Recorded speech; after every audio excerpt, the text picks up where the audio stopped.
Bismillah. A'udzu billahi minasy syaithanir rajim. Bismillahirrahmanirrahim. Innal hamdalillah nahmaduhu wa nasta'inuhu wa nastaghfiruhu wa natubu ilayh. Wa na'udzu billahi ta'ala min shururi anfusina wa min sayyiati a'malina. May yahdihillahu fala mudilla lahu wa may yudlil fala hadiya lahu. Wa asyhadu an la ilaha illallah wahdahu la syarika lahu wa asyhadu anna Muhammadan abduhu wa rasuluh. Sallallahu alaihi wa ala alihi wa ashabihi ajma'in, wa ba'd. Assalamualaikum warahmatullahi ta'ala barakatuh. Zakarna kahalintulad ng binanggit natin ng ibig sabihin ng pag-aayuno sa kahulugan ng Islam. Kahalintulad ng binanggit natin ng ibig sabihin, ang salitang siyam, sa Tagalog, siyam, ibig sabihin ng siyam, automatic yun sa atin ay pag-aayuno. Pero sa lugatan, kahalintulad ng binanggit natin ng luga, pag sinabi natin luga, ano yung kasing kahulugan ng pag-aayuno? Ano yung kasing kahulugan ng pag-aayuno sa Tagalog? Halimbawa, yung Tagalog ng pagkagat, di ba yung salita ng kagat? Ang kahalintulad ng kagat, ang salita niya ay nguya. So yun ang ibig sabihin ng Arabic ng lugatan. So ang salitang siyam, ibig sabihin ng siyam pag-aayuno, ang kasing kahulugan din niya sa Arabic, al-imsak. Ibig sabihin ng siyam, pagpipigil. Al-imsak naman, yung paghinto. So pareho lang siya. Pero ang kahulugan niya sa tinatawag na mustalah, pag sinabi natin mustalah, ano yung automatic na pag-unawa natin kapag narinig natin ang salitang pag-aayuno? Kasi ang ibang relihiyon, meron din silang tinatawag na pag-aayuno, di ba? Halimbawa, ang Kristiyano, nag-aayuno rin sila. Nag-fasting din sila. Di ba? Yung fasting nila sa tinatawag na mahal na araw. Di ba meron silang 3 araw na mahal na araw? Nag-aayuno rin sila doon. So kapag ba sinabi sa'yo na nag-fasting ka ba, ibig sabihin ba ang tinutukoy doon nag-fasting ka kahalintulad ng ginagawa nila? Kasi pareho ng salitang pag-fasting eh. So kaya meron tinatawag na kahulugan ng pag-aayuno sa Islam. Kasi may sariling pag-aayuno yung Islam na ginagawa ng Muslim. So, ang ibig sabihin ng pag-aayuno sa Islam, sa kahulugan ng Muslim, sa Islam, ibig sabihin nun sa Arabic niya, al-imsak min shakhsin makhsus. Ito yung pagpipigil ng isang specific na tao. So, sino yung tinutukoy na specific na tao doon? Dito na yung papasok yung kanino obliga yung pag-ayuno. Sino sila? Dito na yung kondisyon ng dapat Muslim siya. Tama? Dapat tamang pag-iisip. O dapat nasa wastong edad. So yun ang tinutukoy na specific na tao o particular na tao. Ibig sabihin nag-ayuno, pagpipigil ng isang specific na tao. So ang tinutukoy na specific na tao doon halimbawa ay dapat Muslim siya.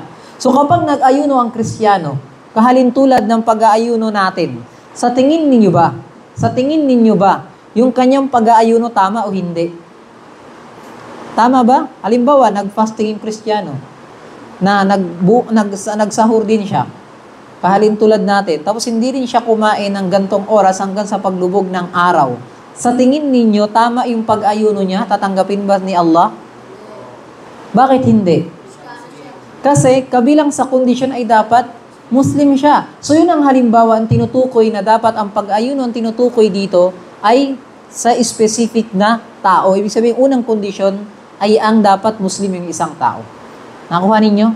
So yun ang unang kondisyon halimbawa doon. Anyway, lipat ko muna kasi i-upload ko to sa ano.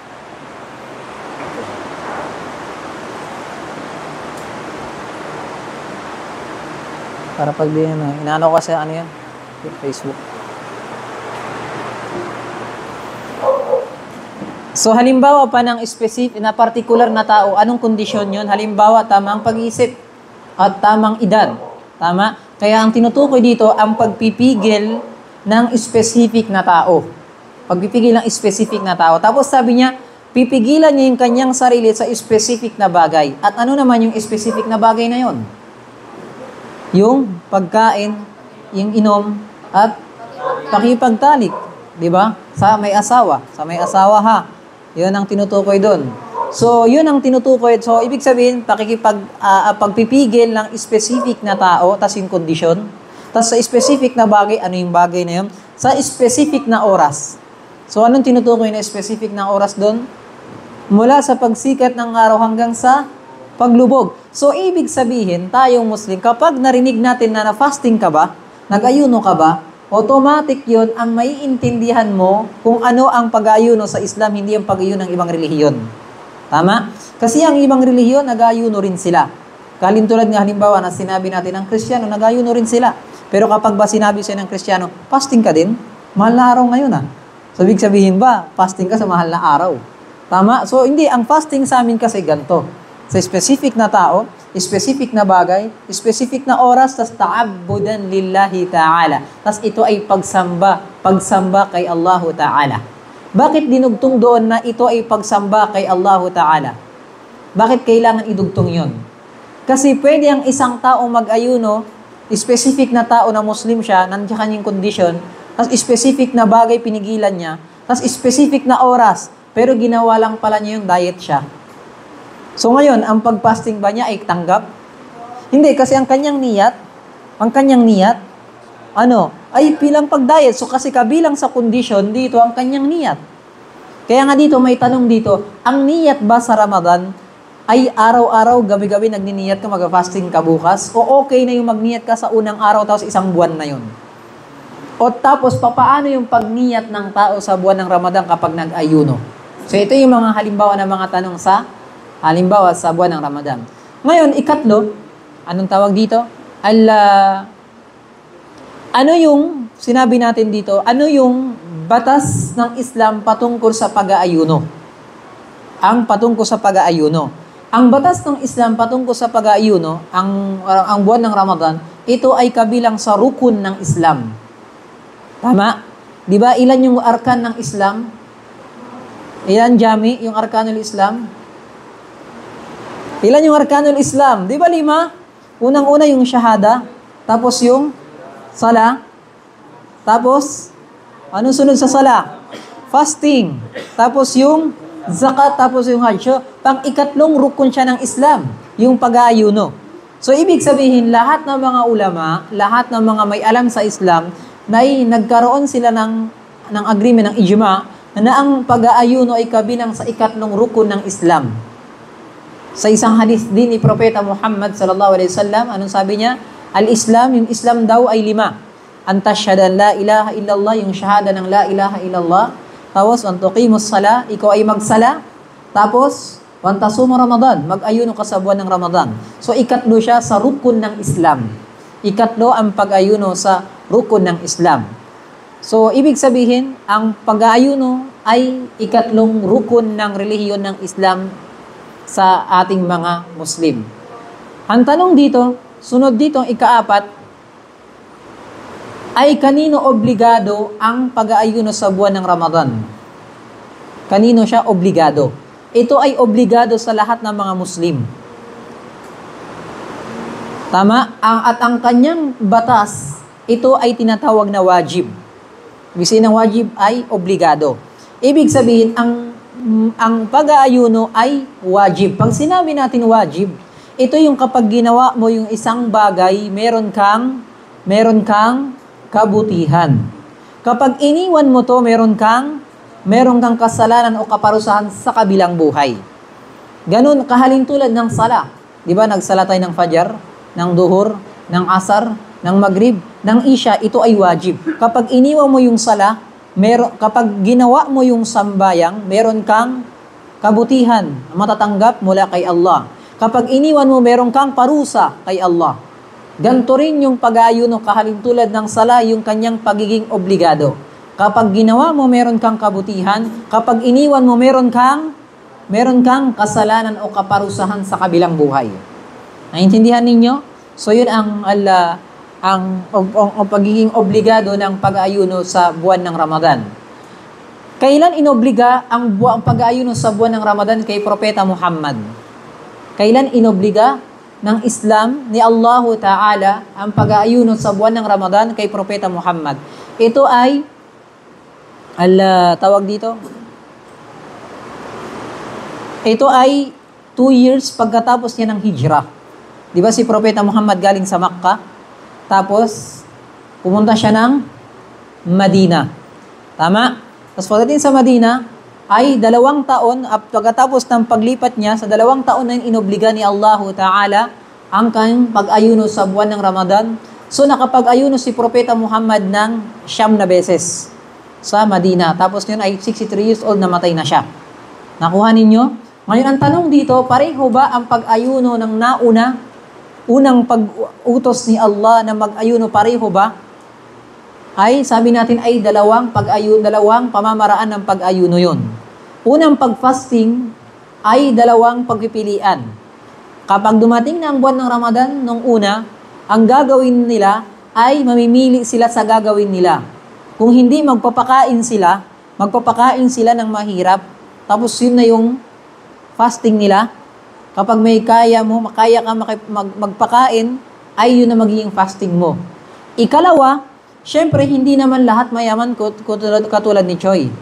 Baka maraming pera si Choi, di ba? So, kapag fasting ang gagawin, yung kapakain, ang gagawin ni Choi, yung kapakain lang siya. Sige, kain lang kayo. So, hindi siya kakain, yun ang gawin niya.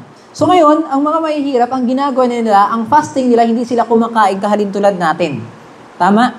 Ngayon, hanggang sa pinalitan ni Allah Ta'ala yung batas. Sa susunod na taon, sabi ni Allah Ta'ala, فَمَنْ شَهِدَ مِنْكُمُ الشَّهْرَ فَلْيَصُمْ. Kapag nasaksihan nyo ulit yung buwan ng Ramadan, ibig sabihin sa susunod na, anong sabi nila ay mag-ayuno na kayong lahat. Ibig sabihin lahat kayo wala ng feeding program. Wala ng pagpapakain, lahat kayo dapat hindi nakakain. So ganun yung pamamaraan ng pag-aayuno at yung batas ng pag-aayuno na isinabatas ng Islam sa mga Muslim. Ngayon, anong dahilan kung bakit ipinag-utos sa atin yung pag-ayuno sa buwan ng Ramadan? Ay yung tinatawag na hikmah. Ibig sabihin ng hikmah ay dahilan o pamamaraan. Dahilan ni Allah Ta'ala bakit ipinag-utos sa atin ang pag-ayuno sa buwan ng Ramadan. Halimbawa, makulit ka, yung bata, makulit yan, tapos ang ginawa ng magulang niya ay pinalo siya kaya sobrang kulit niya. So, pagpalo ba yun, ibig sabihin nun ay hindi ka na anak ng nanay mo? Kasi pinalo ka, sinaktan ka niya eh. Ano ibig sabihin nun? Kasi nasaktan ka. Ibig sabihin, hindi na kita anak. Tama ba? Ganun ba yung ibig sabihin nung kapag pinalo kayo na magulang ninyo? O, ganun ba? Mukha ninyo, hindi na madrawing o para kayong mga tae. Para kayo, ano yung taing sa gilid na apakan? Ganun yung tsura niyo. So, yun. Ganun ba? Kapag pinalo ka ba na magulang mo, ibig sabihin hindi ka na anak? So, ano ibig sabihin ng pagpalo ng magulang? Ano ibig sabihin nun? Ibig sabihin nun ay para matarbiya ka. Ibig sabihin, pinalo ka niya bilang pagmamahal sa'yo, pagtatama, para maramdaman mo yung sakit na yung pagmamahal yun. Tama? Para magawin mo yung tama. So, sa Islam, kabilang sa hikmah ni Allah Ta'ala, kung bakit nararamdaman natin yung gutom na to, na nasasaktan tayo sa pagkagutom, ay tinuturuan din tayo ni Allah Ta'ala na maramdaman natin yung ganito sa maraming dahilan. Kung sa magulang, nasasaktan ka bilang pagmamahal sa kanya, si Allah Ta'ala din may dahilan. Unang-unang dahilan, ito ay utos ni Allah Ta'ala para, para masanay tayo na ay sumunod sa utos ni Allah Ta'ala. Masanay tayo sumunod sa utos ni Allah Ta'ala. At masanay tayo na laging umiwas sa ipinagbawal ni Allah Ta'ala. At ito ay ipinag-utos ni Allah sa Quran. Tama? Kapag tinatanong kayo ng hindi Muslim, bakit bawal yan? Bakit ganito? Kasi ang unang sasagot nyo palagi, utos ni Allah ay pinagbawal ni Allah. Nakuha mo, Alfad? Sumanan tingin mo sa akin, Gusto mo bato ko yung speaker dito? So, sabi niya dito, alauna, dapat ang lagi mong sagot ay utos ni Allah o ipinagbawal ni Allah. Ang pag-ayuno sa buwan ng Ramadan ay utos ni Allah. At saan nakalagay sa Quran? Itong sabi ni Allah Ta'ala, Ya ayyuhalladhina amanu, o kayong mga mananampalataya, mga Muslim, kutiba alaykumus siyam, inobliga ni Allahu Ta'ala ang pag-ayuno sa inyo sa buwan ng Ramadan. So, utos yun. Tama? So, yun ang unang dahilan. Ikalawang dahilan, kung bakit ipinag-utos sa atin ang pag-ayuno sa buwan ng Ramadan, anong dahilan? Ay, sinabi nga natin na ito ay syahru al-ikhlas.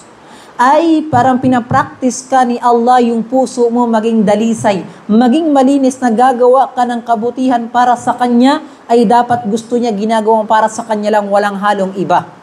Kasi alam niya yung tao, minsan nasanay sa pakitang tao. Di ba?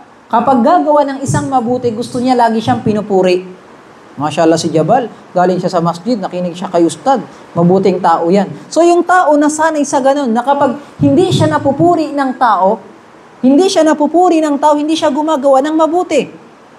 Tama ba? Kapag hindi siya napuri ng tao, hindi siya gagawa ng mabuti. Dito nga kayo mga lalaki, abante kayo.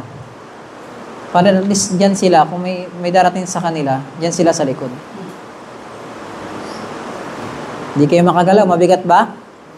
Hindi kayo makagalaw? Abante pa kayo. Kasi baka dumating sa kanila, dumating sila eh.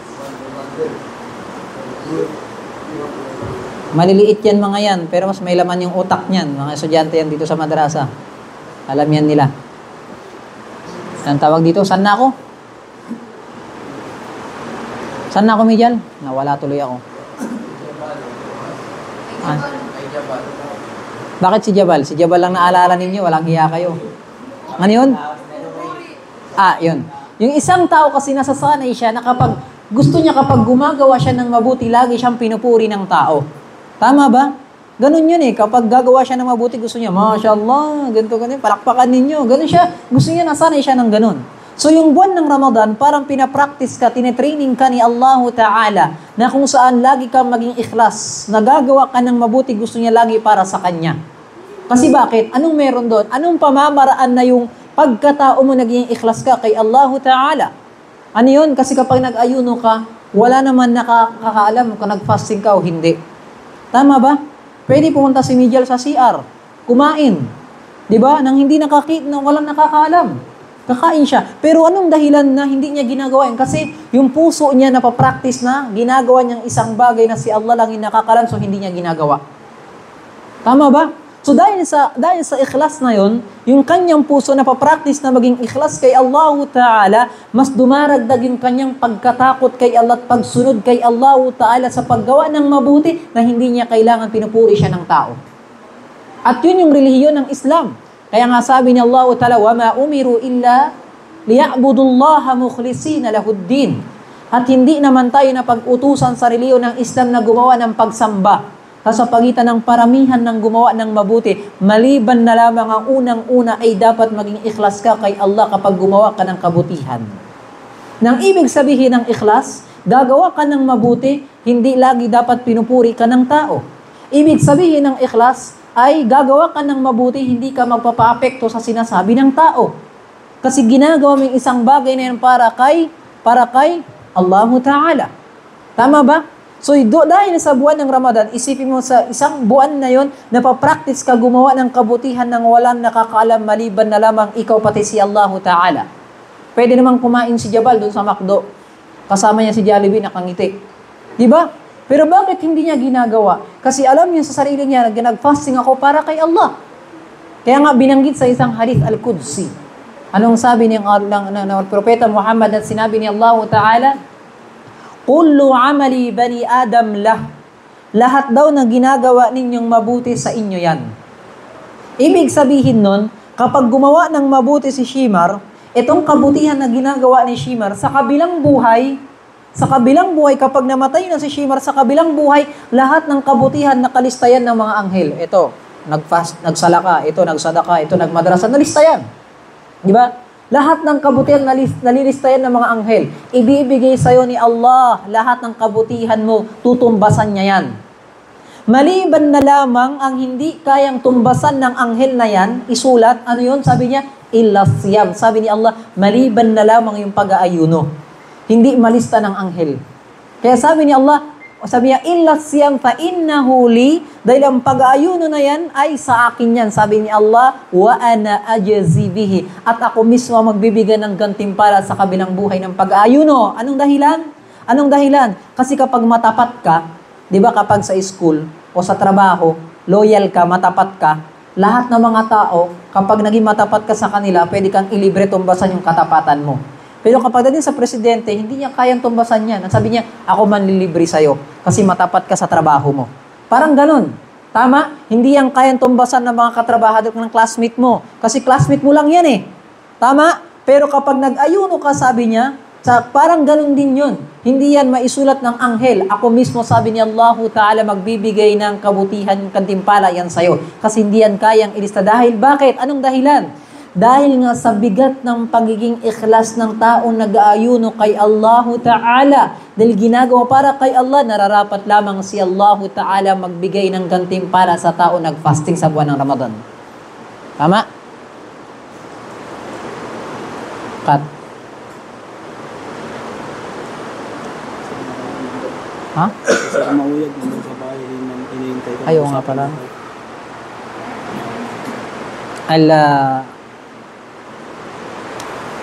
Nandun siya ngayon? Sinat ka? 4:30. Sige lang, sa'yo mo saglit lang. Tapusin ko lang to. So, yun ang unang dahilan kung bakit ipinag-utos natin mag-ayuno sa buwan ng Ramadan. Kasi nga ay Shahrul Ikhlas. Ay ikalawa. Unang kautusan ni Allah, ikalawa yung buwan ng pagiging ikhlas mo kay Allah Ta'ala. Ikatlong dahilan, ano yun? Ay ito ay ta'zim muraqabatillah. Ta'zim muraqabatillah. Ito ay pagdakila mo, ibig sabihin pagrespeto mo sa pagtingin sa'yo ni Allah Ta'ala. Ibig sabihin pagrespeto mo, pagdakila mo na si Allah Ta'ala ay nakikita kanya at alam niya ang ginagawa mo. So kapag naging mahalaga sa puso mo yon, na nakikita ka ni Allah Ta'ala sa lahat ng ginagawa mo, hindi ka basta-basta gagawa ng kasalanan. Kasi alam mo na si Allah Ta'ala, alam niya yung ginagawa mo at nakikita niya yung ginagawa mo. Naintindihan ninyo? Halimbawa, pupunta ka sa labas, sabihin ng tatay mo sa'yo, huwag kang gagawa ng kalokohan ha, malalaman ko yun, nakikita kita. So anong mararamdaman mo kapag lalabas ka at sinabi ng magulang mo yun sa'yo? Matatakot ka, hindi ka gagawa ng kalokohan. So yung buwan ng Ramadan, binibigyan ng aral sa atin yun na parang sinasabi ni Allah sa atin na sinasabi ni Allah Ta'ala sa atin na tawag dito? Na huwag kang gagawa ng kalokohan bilang Muslim ka kasi nakikita kita at naririnig kita. Ngayon, bilang ikaw Muslim ka, na nag-aayuno ka nang wala naman nakakaalam, nag-fasting ka o hindi, kahit saan ka magpunta, mararamdaman mo at makikita, nagkakaroon ka ng iman, nakikita ka ni Allah Ta'ala. Tama ba? Pwede naman kayo tumakbo halimbawa sa restaurant, sa McDo, sa Jollibee, nakakain ka nang wala nakita sa'yo. Pero alam niyo yung nagtutulak sa'yo para hindi ka gumawa ng kasalanan. At alam mo yung nagtutulak sa'yo para mag-continue ka sa kabutihan, yung ta'zimu muraqabatillah. Ito yung pagdakila mo sa paningin sa'yo ni Allah Ta'ala sa'yo na bilang ikaw yung Muslim na sumusunod sa Kanya. At alam ninyo, innal insan, yung isang tao kabilang sa pinakadahilan na kung saan yung isang tao kung bakit minsan nahuhulog sa kasalanan, ito yung istihana bimuraqabatillah. Ito yung hindi mo mapakita yung halaga sa puso mo, yung paningin sa'yo ni Allah Ta'ala. Yun yung kabilang sa pinakadahilan kung bakit mabilis ang isang tao na mahulog sa kasalanan daw kay Allah Ta'ala. Kaya nga tinawag ang syaitan sa suratu An-Nas na khannas. Anong sabi ng Allah Ta'ala? Qul a'udhu birabbin nas, malikin nas, ilahin nas, min syarril waswasi al-khannas. At ako'y nagpapakupkop sa waswas ng khannas. Ang khannas dito ay syaitan. Bakit tinawag ng Allah Ta'ala ang syaitan na khannas? Ang ibig sabihin ng khannas, Shimar, ito yung pupunta sa'yo ang isang tao, si Jul, sasabihin niya sa'yo, sige na Shimar, gawin mo yan, okay lang yan. Sulsul ba? Di ba? Pagkatapos sulsulan ka, o nagawa mo na, puntahan mo si Jul kay Alfad, alam mo ba, si Shimar, ganito yung ginawa niya, ganyan-ganyan, gawin mo rin. Kasi madali na naman sa kanya. Ang tawag doon ay khannas sa Arabic, sulsul yan. Ang syaitan, sulsul yan. So, papaano ang paraan bakit nakakasulsul yung syaitan sa tao? At sa pamagitan kapag nawala sa puso ng tao yung respeto, pati yung pagdakila kay Allahu Ta'ala, ng paggawa ng kasalanan, pati kabuti, magiging madali sa kanya. Kaya ang isang tao kapag gumagawa minsan ng kasalanan, feeling ng isang tao may nakatingin sa kanya. Halimbawa, gumawa ng kasalanan ang isang tao na to sa restaurant o sa bar o kaya sa CR o kung saan-saan. Pagkatapos nun sa isang estado na yon, case na yon, paglabas niya sa isang lugar na yon, pakiramdam mo mayroong nakatingin sa'yo habang gumagawa ka ng kasalanan. Kahit walang nakatingin sa'yo, ang pakiramdam mo, ano nangyari doon? Ang pakiramdam mo doon ay parang mayroong nakatingin sa'yo na wala naman talaga. Nararamdaman niyo yon? Huwag niyo sabihin hindi, ibig sabihin, wala kayong ginagawang kalokohan. Maramdaman niyo, di ba? Isang tao may ganon, estado na ganon. Sa tingin ninyo, alam niyo yung pinakadahilan? Ang nakikita niyong bagay na yun na yung syaitan. Yung syaitan na kung saan uudyukan ka, Jami, gawin mo yan. Kapag tapos mong gawin yung bagay na yan, tajid fi damir, matatagpuan mo sa damir, ibig sabihin ng damir, yung essence ng pagkatao mo, yung parang konsensya. Di ba? Pagkas ng kasalanan.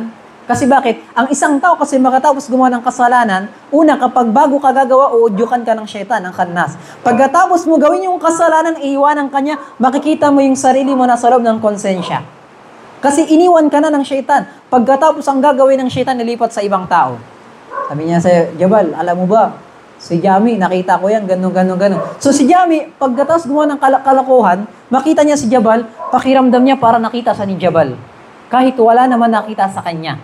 Yun ang tinatawag na khannas. Kaya nga sinasabi dito na meron isang sayings, shi'r. Pag sinabi mong shi'r, tula. Ang mga Arabo, tula. Ang social media kasi dati na mga Arabo, tula. Kapag meron kang tula na maganda, mag-trending yan. So, anong sinasabi dito ng isang tula ng mga Arabo? Idha sa'a fi'lul mar'i sa'a dhununun nas. Kapag daw sabi niya, mali na yung ginagawa ng tao, mali na yung paningin ng tao sa kanya. Kapag mali na raw yung ginagawa ng isang tao na to, expected mo lahat ng utak ng tao yung paningin niya sa'yo mali na. Kaya ang isang tao kapag gumagawa ng kasalanan, at nasanay ka gumawa ng kasalanan, ang minsan sabihin ng tao sa'yo, saan ka na naman galing, Jami? Diba? Siguro gumanon ka na naman. Siguro ganito na naman. Ano ang pinakadahilan kung bakit ganun yung tao, yung paningin niya sa'yo sa pagitan ng paggawa mo ng maksiyat? Anong dahilan nun? Li'anna syaitan. Dahil yung syaitan, ano yun? Nagkaroon, yakhnus. Ibig sabihin, nag-transfer siya. Lilipat siya kay Boret, lilipat kay Alpad, lilipat kay Joel, lilipat siya. Ganun siya ang gagawin ng syaitan.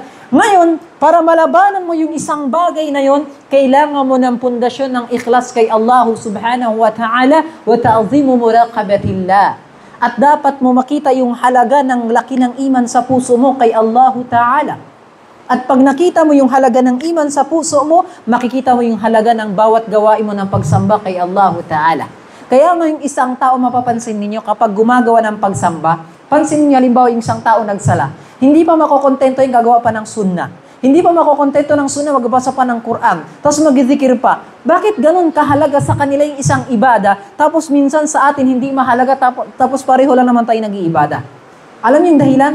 Kasi yung paghalaga ng isang tao sa pagsamba kay Allah Ta'ala, nakadepende yung halaga ng iman niya, yung puso ng pagdakila ng iman niya kay Allah, so lalabas sa kanyang gawain ng katawan, yung paggawa ng ibada kay Allah Ta'ala, nakadepende sa paggawa ng pananampalataya sa kanyang puso.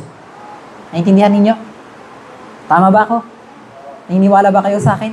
So yun talaga yung kahit ayaw nyo maniwala, yun yung totoo. So, ganun yung nagiging takbo, yung flow ng iman, ng pananampalataya ng isang tao sa kanyang puso at lumalabas sa kanyang katawan sa pagitan ng paggawa ng kabutihan.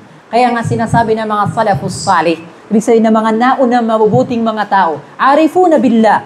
Sila yung mga taong kilala nila si Allah Ta'ala. Anong sinasabi nila? Meron silang isang quotation. Na yung quotation na ay lagi nilang pinanghahawakan bilang Muslim sila. Ano yun? Sabi nila, man aslaha sariratahu, aslaha Allahu alaniyatah. Sino man, sabi niya sa inyo, ay kanyang ingatan ang kanyang pananampalataya sa kanyang puso, ang kanyang iman. ang kanyang sikreto ng kanyang puso, aalagaan ni Allahu Ta'ala, aayusin ni Allahu Ta'ala ang gawain ng katawan mo. Ibig sabihin ang halaga ng pagpapahalaga ng katawan mo sa ibada. Sa ibada, nakadepende sa pagpapalakas mo sa pananampalataya sa iyong puso. Ibig sabihin, dapat nagkakaroon dito ng tinatawag na muwazana. Ang ibig sabihin ng muwazana, ito yung timbangan sa pagitan ng balanse ang puso mo sa pagitan ng gawain ng katawan. Kapag nakikita mo ang isang tao ang kanyang performance, yung gawain ng kanyang ibada ay mahina lang, tumutukoy yung kahinaan ng paggawa ng kanyang ibada ng katawan sa kahinaan ng kanyang pananampalataya sa kanyang iman. Kaya ang aral ng tinuturo sa atin ng pag-aayuno sa buwan ng Ramadan, ta'zimu muraqabatillah. Ito yung dapat dinadakila ng puso mo ang iman na si Allahu Ta'ala ay nakatingin sa iyo at alam niya ang iyong ginagawa. Naintindihan ninyo? Tama ba?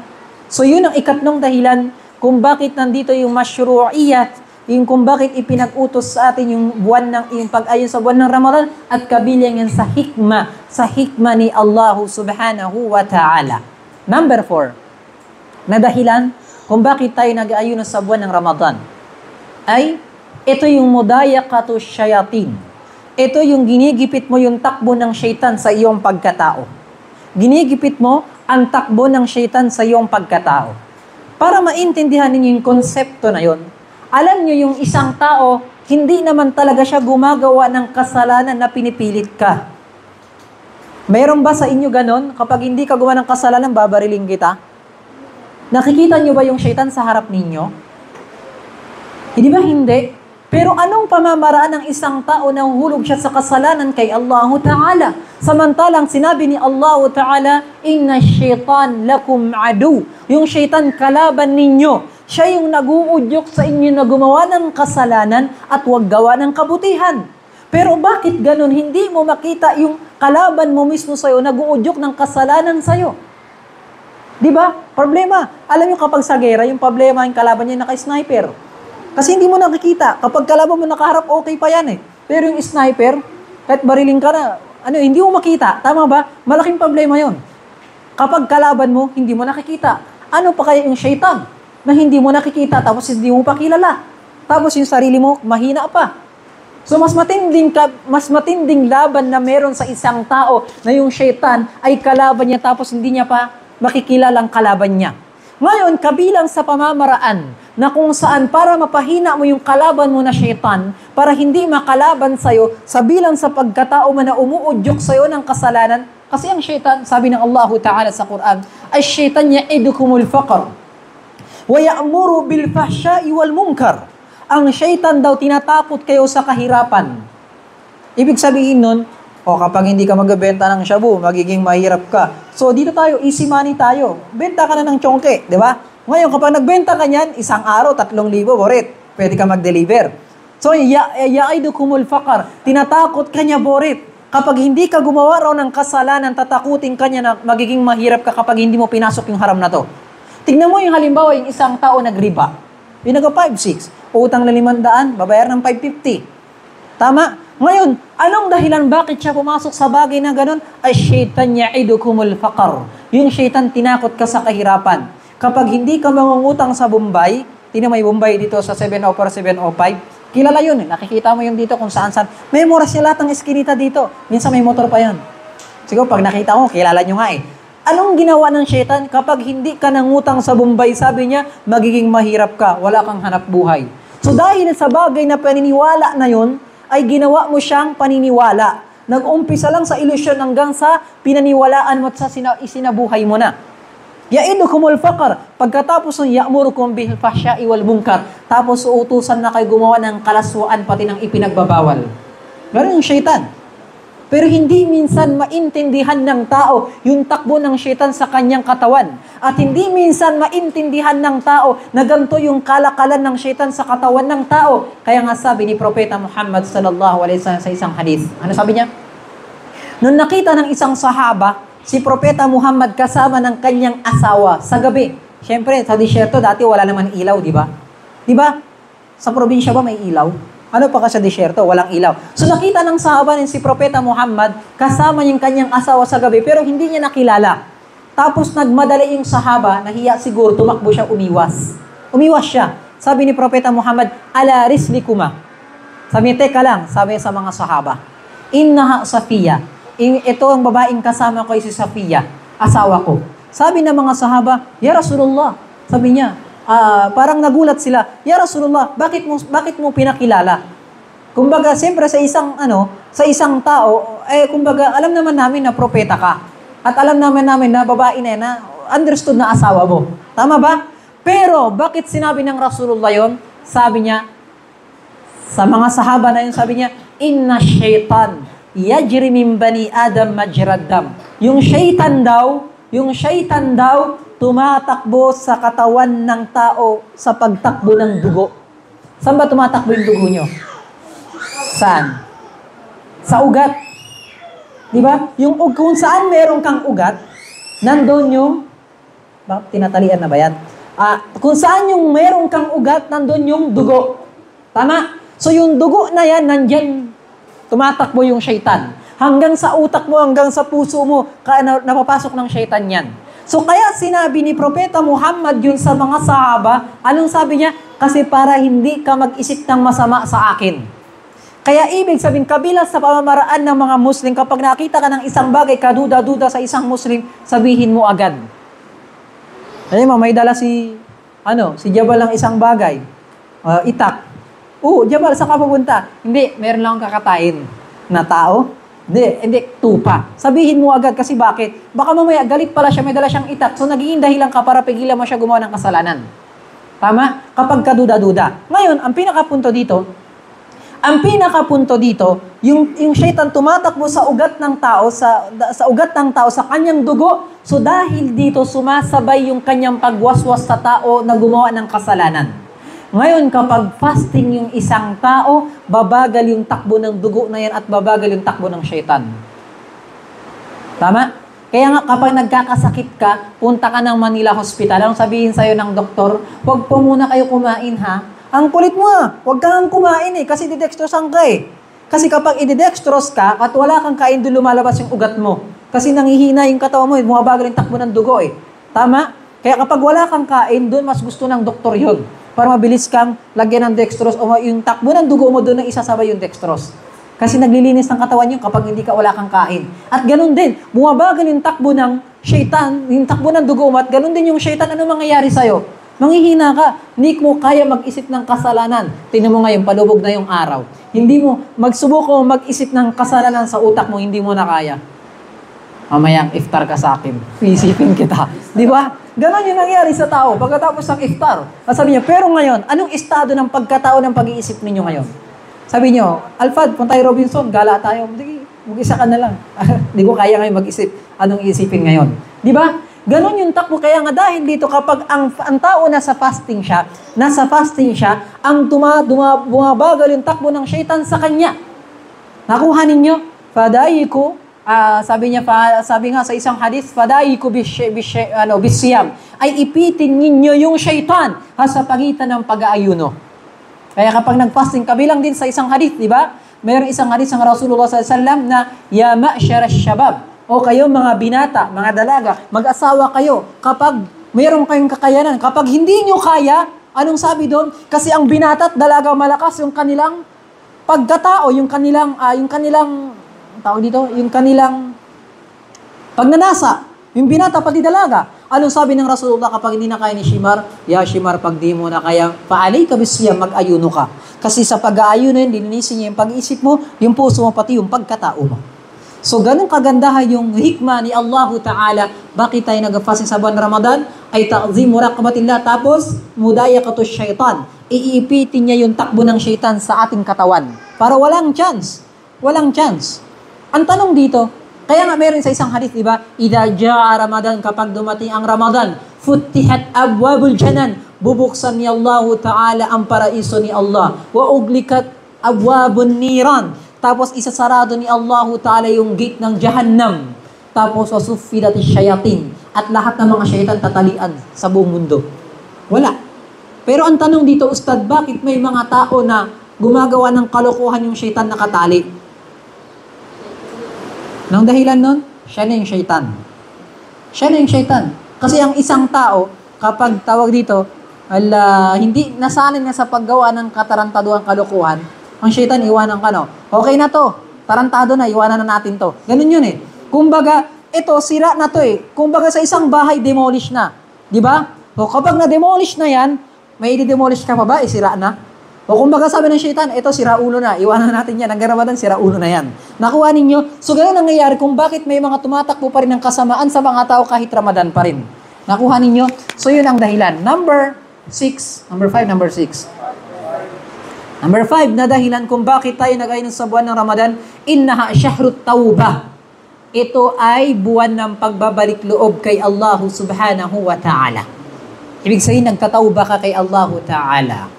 At ang tawba, lagi natin tatandaan, kabilang sa pinakamalaking ibada ng pagsamba kay Allah ta'ala. Anong dahilan? Kasi yung tao naman kasi talaga, mahalul khata' wan nisyan. Tayo, lagi tayo nahuhulog sa kamalian at kasalanan. Sino ba sa inyo hindi nagkakasala? Paglabas ng masjid, yung iba sa inyo, mananapak na eh. Di ba? Iba sa inyo, mag-iisip na hindi maganda. Tama ba, Jabal? Sa Jabal, mainit yung ulo niyan eh. Di ba? Kaya sa court pa lang, gusto niya awain lahat ng laro dun. So, kapag ang isang tao, ang isang tao talaga, natural sa tao na gumagawa ng kasalanan at gumagawa ng kamalian. Pero ang nagiging normal na tao talaga, matapos gumawa ng kasalanan, nagtatawba kay Allah. Pero ang hindi normal, yung panghawakan mo yung kasalanan, sabihin mo, wala nang pagbabago, ganito na ako. Yun ang bawal. Kaya kapag nagtatanong kayo, Ustad, papaano ang isang case ng isang tao gumawa ng kasalanan, tapos nagtauba, nagkasalanan, nagtauba, nagkasala, nagtauba, nagkasala, nagtauba, ganun pa ulit-ulit. Ang mahalaga, nagtauba ka kay Allah Ta'ala. Despite na umuulit yung kasalanan mo.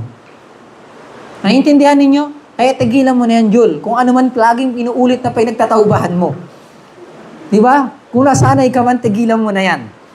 So, ang isang tao kapag nakagawa ng kasalanan, nagtauba siya, mabuti yon kapag nagtatauba ka.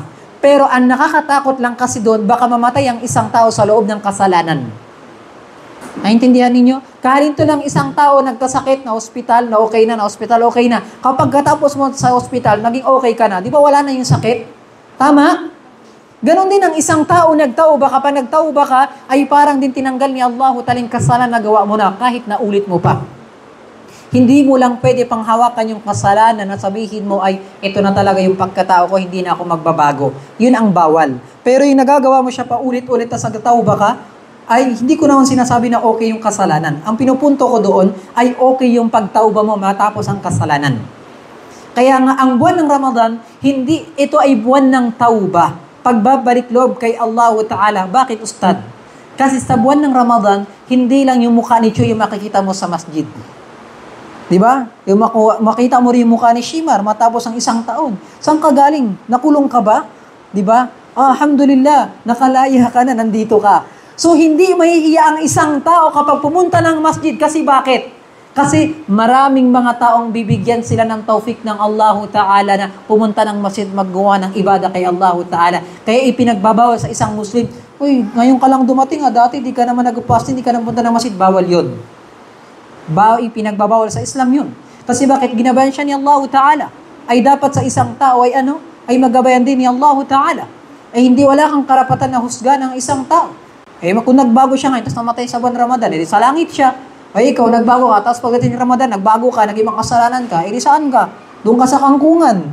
O, di ba? So, hindi mo pwede magsalita. Kaya nga, ang buwan ng Ramadan na tinatawag na buwan ng pagtauba kasi hindi lang isang tao. Kasi, alam mo yung problema minsan kapag gusto magbago? Kapag halimbawa, taga dito ka, dati kang snatcher. Di ba? Tapos nagbago ka. Ano sabi ng mga tao sa'yo kapag nagbago ka? May bibiktimahin ka na naman na bago. Dati iPhone, ngayon Samsung. Di ba? Pero kapag lahat ng mga snatcher dito nagtauba, may sabihin ba ng tao, nag-joke lang yung mga tao na yan? Nag-joke lang kayo, lahat kayo sabay-sabay nagbago? Sa tingin ninyo, may niwala ang tao, hindi? Maniniwala sila kasi lahat sabay-sabay. Ganto rin sa buwan ng Ramadan kapag ang tao nagbago. Tapos lahat sila sabay-sabay pumunta ng ibada. So hindi siya sabihin mo na joke lang yun. Kasi ang isang tao kapag ginabayan ni Allah Ta'ala, فَمَنْ يَهْدِ اللَّهُ مِنْ بَعْدِ اللَّهِ فَمَنْ يَهْدِ. Sino magagabay pagkatapos ni Allah Ta'ala? Naintindihan ninyo? So yun yung pinakapunto dito na kaya tinatawag na ang buwan ng Ramadan, buwan ng pagtauba kay Allah Subhanahu wa Ta'ala. At magiging madali sa mga tao. Kahalintulad na kapag nagtinda kayo, tuwing anong buwan malakas kayo magtinda kapag nagtitinda kayo? Di ba December? Tama? Pero kapag December ba, yung mga tao nagtitinda lahat yan, mga matagal na nagtitinda? Di ba may mga tao dyan, baguhan lang? Pero alam lang nila yung December, talagang kikita sila. Kahit humiga ka dyan sa kalik, magtinda ka ng chopstick dyan. Kikita ka dyan kasi December. Di ba? Kasi hindi lang bago sa'yo yung pagtitinda kapag December. Hindi lang ikaw. Kundi pati yung mga hindi nagtitinda, basta alam nilang December magtitinda sila. Kadhalika li syahri Ramadan. Ganun sa buwan ng Ramadan. Yung mga taong mag-iibada, maggagawa sila ng pagsamba, hindi baguhan sa kanila kundi sa lahat ng mga tao. Kaya tignan nyo, normal, mapupuno yung masjid. Tama ba? Yung mga hindi mo nakikitang Pokemon, ay, si Psyduck to ah. Ito si Ekans, ito si ganto. Kasi yung mga bagong Pokemon, sige, attack tayo lahat. So, hindi magiging mabigat sa'yo na ikaw papasok ka ng machine kahit bagong Pokemon ka. Naiintindihan ninyo? So, kasi bakit? Ito yung buwan na kung saan, yun ang ginabay ni Allah Ta'ala. Tama ba? So, ganun. Kaya nga dito, mudaya ka to syaitan at ito ay nagiging tauba. Yung dating ginagawa mong kasalanan, ay magiging dahilan ang buwan ng Ramadan para baguhin mo ang sarili mo. Tignan ninyo. Yung sabi ninyo na hindi nyo kaya magsala ng Fajar, ngayon nakapagsala kayo ng Fajar. Parang Jum'ay ang Fajar natin dito. Dati kapag Fajar dito, 3-4 na tao lang yung tao ko. Di ba? Kapag Fajar, ngayon hanggang labas ng gate, kulang na lang, tayo yung magbukas ng masjid. So ibig sabihin, hindi pala totoo yung dahilan ng tao na hindi niya kaya mag-Fajar. Kaya pala niya magbago. Yung sinasabi ninyo, hindi nyo kayang magising sa gabi para kumain, mag-fasting, nagawa ninyo. Yung sinasabi niyo mahirap magsala kasi may trabaho ka, nagawa ninyo hanggang tarawih. May trabaho kayo, nagtitinda kayo. Yung sinasabi ninyo, hindi nyo kayang iwasan yung paninigarilyo. Tingnan sa buwan ng Ramadan, sa isang buwan na iwanan ninyo. Di ba, Shimar? Ay, di. Si Shimar. Bait to si Shimar. Di ba? So, ibig sabihin, yung sinasabi ng tao na hindi niya maiwasan yung alak, na iwasan niya. Yung musika, na iwasan niya. Yung Fajr, nagagawa niya. 5 waktu pa. Dito pa siya nagpapahinga, antayin pa niya. Asar hanggang Maghrib, nagawa niya. So, ibig sabihin, yung isang tao, kapag binigyan ka ng taufik ng Allah o ng gabay na ikaw ay magbago, ay kaya mong baguhin yung pagkatao mo. Maliban na lamang, ay dapat talaga ituloy mo hanggang pagkatapos ng Ramadan. Kasi kung sino yung sinasamba mo sa buwan ng Ramadan, siya rin yung pagkatapos ng Ramadan, yung Panginoon mo. Tama ba? So, yun ang ikalima. Kaya lahat ng gawain mo ng bawal, ay naiiwasan mo pala. Yung pinapanood nyo sa gabi na hindi maganda na bawal, kung nanonood ka ng SpongeBob, di ba? Pagdating sa araw, di ba, hindi ka naman nanonood ng mga comics. Tama ba? So, naiiwasan mo manood ng Naruto, ng Hunter x Hunter. Di ba? Talaga, oh. So, ibig sabihin, yung buwan na ito ay binigyan ka ng pagkakataon ni Allah Ta'ala na baguhin mo yung sarili mo na dati sinasabi hindi mo kaya pero nagawa mo pala. Tama ba? So, kaya tinatawag na Shahrut Tawbah, buwan ng pagbabalik loob kay Allah Subhanahu wa Ta'ala. Number 6, 5 minutes. Tawag dito, ang buwan ng Ramadan ay tinatawag din na buwan na Tazkiratul Ni'am. Ito yung para pinapaalala sa'yo ni Allah Ta'ala yung halaga ng lahat ng mga biyaya na natatanggap mo mula sa Kanya. Sa papaanong paraan, Ustad? Hindi ba kapag buwan ng Ramadan fasting kayo, pag naglakad kayo sa palengke, makita mo yung buko juice? Yung buko juice na to, dati tinatapon ko lang to. Ngayon makita mo, pinagpapawisan pa. Gusto mo na siyang panligo. Di ba? Yung Jollibee nakita mo, nakangiti pa sa'yo. Na hindi mo pinapahalagahan dati. Ngayon makikita mo yung halaga ng biyaya ni Allah. Si McDonald, tinatawag ka, nakaganon pa. Nang dating hindi mo pinapahalagahan, ngayon ginaganon ka na. Di ba? So makita mo yung halaga ng biyaya ni Allah Ta'ala. Yung isang bote na tinatapon mo, ya layta qaumi ya'lamun. Sana alam ng mga tao yung halaga ng biyaya ni Allah Ta'ala sa atin. Na dati kumakain ka sa school, sa trabaho mo, ngayon gusto mo kasama yung pamilya mo. Nakita mo yung halaga na merong magulang, na merong anak na kasama. Ilan sa atin na kung saan nag-iftar, nagbubuka sila, walang nagluluto ng asawa sa kanila. Na walang nagluluto ng mga nanay sa kanila. Kayo, tignan ninyo. Nilulutuan kayo, gigising kayo, kakain na lang kayo. Tingnan niyo yung halaga ng biyaya ng Allah Ta'ala, meron kayong magulang. Tingnan niyo yung halaga ng meron kayong asawa, na meron kayong anak na kasabay kumain. Yung iba nga, pumupunta ng mosque kasi gusto nila, kakain na lang sila. Hindi na kailangan mamalengke. Tingnan ninyo kung paano binabalik sa inyo ni Allah Ta'ala na alalahanin ninyo yung bahay na tinatakbuhan ninyo. Kasi nakikita nyo puro problema, balang araw makikita nyo yung halaga sa buwan ng Ramadan na ito pala yung bahay na gusto ko, na may nagluto sa akin ng magulang ko. Ito pala yung tatay ko na kung saan araw-araw nagtatrabaho na mamalengke, binibigay sa magulang ko para magluto sa akin. Ito pala yung halaga ng biyaya ko. Nakita nyo yung halaga? Ano ngayon, subukan ninyo kapag nawalan kayo ng magulang, sino magluluto sa inyo? Sa sahur, sa iftar, gigisingin kayo ng fajar. Ngayon, pinapaalalahanan sa atin ng Allah Ta'ala yung halaga ng biyaya na meron kayo. Kaya sabi ni Allah Ta'ala, وَمَا بِكُم مِّن نِعْمَةٍ فَمِنَ اللَّهِ. Tandaan ninyo lahat ng biyaya na binibigay sa inyo, lahat ng galing kay Allah Ta'ala. وَإِن تَعُدُّ نِعْمَةَ اللَّهِ لَا تُحْصُوهَا. Kapag bibilangin ninyong biyaya ni Allah, wallahi hindi nyo kayang bilangin. Mag-umpisa tayo sa pagluto ng sahur. Tanggalan kayo ng nanay. Kaya ninyo? Walang magluto sa inyo sa sahur. Walang magluto sa iftar. Walang manggigising sa inyo. Kaya ninyo? Ngayon, sa buwan ng Ramadan, makita dapat ma-appreciate ninyo yung halaga ng merong magulang. Ma-appreciate ninyo yung halaga ng merong asawa, na merong anak, na merong tatay. Tandaan ninyo kapag tinanggalan kayo ng biyaya ng Allah Ta'ala, fala mubaddila, wala nang kapalit yan. Tandaan ninyo, bihira yung mga taong malapit sa atin na nagbibigay ng halaga sa ating pagkatao. Wala magbibigay ng halaga ng inyong pagkatao kung hindi magulang ninyo. Wala magbibigay ng halaga ng pagkatao ninyo maliban yung mga malapit na tao sa buhay ninyo. Punta kayo sa akin. Hindi ko kayo papakainin. Sino ka ba? Di ba? May anak ako may asawa ako, may pamilya ako, may magulang ako. Uunahin ko sila. Kahit sa'yo mong taga-masjid ka, nag-imam na nga ako dito, papakainin pa kita. Ano ka? Swerte mo naman, wala ka pa sa langit. Di ba? So tingnan ninyo, kahit sabihin nyo imam ako dito, nag-ano ko, hindi ko kayo papakainin. Di ba? Ngayon, tingnan nyo, punta kayo sa bahay. O anak, kumain ka na, ito yung iftar natin, ito yung sahur natin. O yung tatay mo na malengke, nagtrabaho, ito yung sahur niya, ito ganito. Kahit sabihin mo, ang paulam ninyo, ano lang yan? Yung sampina ba yun? Yung tuyo? Di ba? Ma-appreciate ninyo, nakita nyo na pahalaga yung magulang ninyo sa inyo. Kaya ang buwan ng Ramadan, pinapaalalahanan tayo ng lahat ng mga biyaya na yan. Tandaan ninyo kapag tinanggal sa inyo ng Allah Ta'ala, wala yan halaga. Mawawalan kayo ng halaga. Tingnan ninyo, nagsasala kayo dito, meron kayong imam. Nagsambayan kayo, meron kayong moske. Paano pag tinanggal ng Allah Ta'ala yung imam dito? Wala kayong imam. Tanggalan kayo ng magulang, wala magluluto sa inyo. Saan kayo punta? Doon kayo sa Alamdoni. Hindi kayo makapagsahur diyan. Iftar lang. Diba? Tapos uuwi kayo ngayon. Saan kayo magasala? Wala. Diba? Sa tandaan ninyo lahat ng mga biyaya na dumarating sa inyo, pahalagahan ninyo. Yung magulang ninyo, pahalagahan ninyo. Yung biyaya na merong iftar sa masjid na yan, pahalagahan ninyo. Dati, nung nagtrabaho ako sa San Juan, ito kwento ko sa inyo. Dati ako naging project engineer. Civil engineer kasi ako, syempre. Nag-i-inspect ako sa Mindanao. Pupunta ako, naikot ko yung Mindanao na yan. Karamihan sa Maguindanao. Naikot ko yung Sultan Kudarat, yung Ampatuan nila, malaki kasi Maguindanao. Alam nyo, karamihan dyan nung pumunta ako dyan, kasi nagtatayo kami ng mosque pati madrasa, pati sa Buanga Basin, naikot ko pati sa Davao, Jensan, pati Sarangani, napuntahan ko yan. Pati sa Lanao, naikot ko yung buong Lanao Norte, pati sa Sur. Nung nag-iikot kami dyan, alam nyo, pinupuntahan namin yung mga Muslim dyan. Alam niyo yung mga Muslim dyan, halos kawawa sila. Pag pupunta kami, lahat ng buong barangay, umiiyak sila.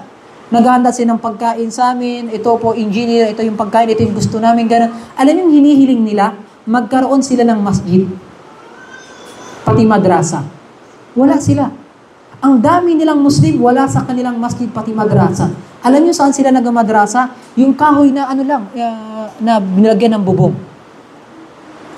Ang dami nilang Muslim, umiiyak sila, gusto nila ng mosque pati madrasa. Tapos kayo dito, nandito lang yung mosque, kahit maglakad kayo, nakapakit dito, makapunta kayo sa mosque. Kasi hindi nyo papahalagahan. Kapag dumating yung panahon na matanggalan kayo ng mga biyaya ng Allah Ta'ala, tignan nyo, makita nyo yung halaga. Mawalan ka nga ng cellphone, sakit sa ulo eh. Mawalan ka pa kaya ng mahal sa buhay. Subukan nyo, mawalan ka nga ng internet, di ba? Ano ba naman tong internet na to? Di ba, internet pa lang yung tanggalin sa inyo, sumasakit na ulo ninyo. Manonood ka lang naman ng SpongeBob, di ba? Wala ka na iba pa panoorin yun. Di ba? Tapos tingnan nyo, gagawin nyo sa buong umaga. Matutulog. Tapos doon, tulog. Asar, tulog. Gabi, tulog ulit. Di ba? Eh, kung gusto mo matulog habang buhay, dalhin na lang kita doon sa tagi. Ako na maghuhukay sa'yo doon. So, kaya dapat bigyan nyo ng halaga yung bawat pagkakataon na binibigay sa inyo ni Allah Ta'ala. Nakuha ninyo? So, insyaAllah Ta'ala, continue tayo bukas. InsyaAllah Ta'ala, mayroon ba kayong mga tanong? Huwag na kayong magtanong para di tayo umaba. So, insyaAllah ta'ala, hanggang doon lamang, wa naqulu subhanaka bihamdi. Tayo pwede pahaba kasi mag-prepare pa kayo ng iftar. Wa naqulu subhanaka bihamdi ko, nashhadu an la ilaha illa anta nastaghfiruka wa atubu ilayk. Assalamualaikum warahmatullahi ta'ala wabarakatuh. Paunahin niyo muna yung mga babae bumaba. Sasabayan niyo pa eh, kayo talaga oh. Yung mga diskarte ninyo. Luma na yan, lumang tugtugin na yan. Thank you.